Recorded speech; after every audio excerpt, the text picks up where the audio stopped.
Shalom Ibu, perkenalkan nama saya David Eliezer Sihite, Prodi Pendidikan Agama Kristen, semester 3, grup D. NIM saya 1901011096. Saya di sini akan sedikit menjelaskan dari 5 pertanyaan Ibu yang sudah Ibu berikan. Yang pertama, Bu, apa itu landasan pendidikan? Yang dimaksud dengan landasan itu adalah tumpuan, pondasi, alas atau dasar. Landasan adalah tempat bertumpu atau bertolak.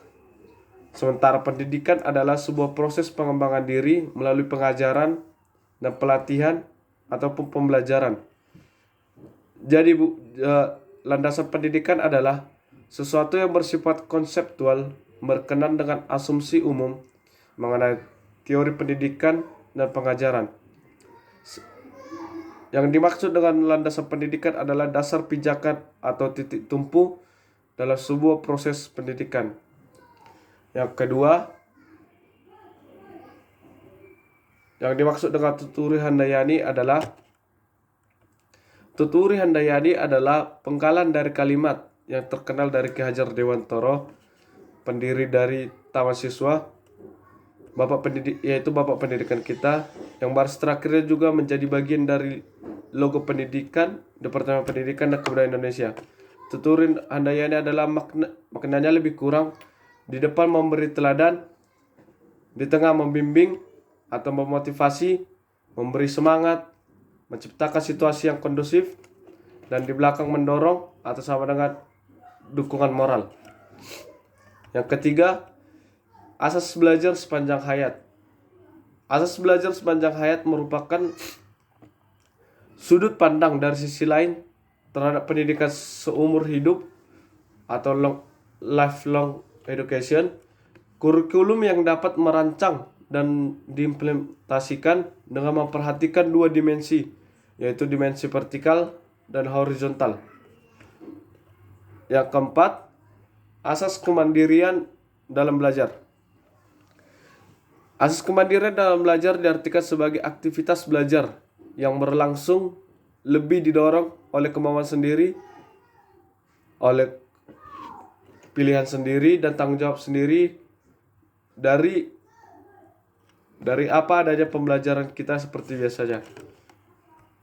Yang terakhir, yang kelima, meningkatkan kemandirian dalam belajar, yaitu itu dapat terjadi karena adanya faktor stimulus dari dalam maupun dari luar. Dari dalam,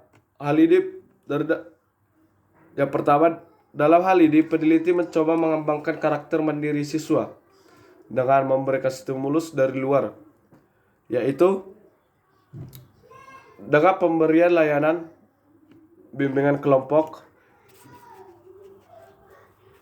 Pada pelaksanaan layanan bimbingan kelompok, dinamika kelompok memiliki peranan penting dalam mengembangkan kemandirian siswa, di mana anggota kelompok saling berinteraksi, membahas topik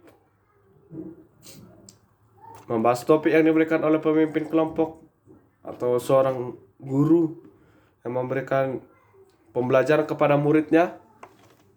Dilanjutkan dengan diskusi dan tanya jawab untuk lebih memperdalam materi, sehingga siswa mengetahui tujuan diadakannya layanan bimbingan kelompok ataupun dari pembelajaran tersebut, yakni sebagai upaya untuk meningkatkan kemandiriannya dalam pembelajaran. Sedangkan stimulus dari dalam, yaitu stimulus yang berasal dari anggota kelompok itu sendiri untuk bisa atau mampu memiliki karakter mandiri atau dibangun sendiri dari dalam kelompok tersebut. Demikian penjelasan saya, Bu, tentang kelima pertanyaan tugas yang Ibu berikan. Terima kasih, Bu. Shalom.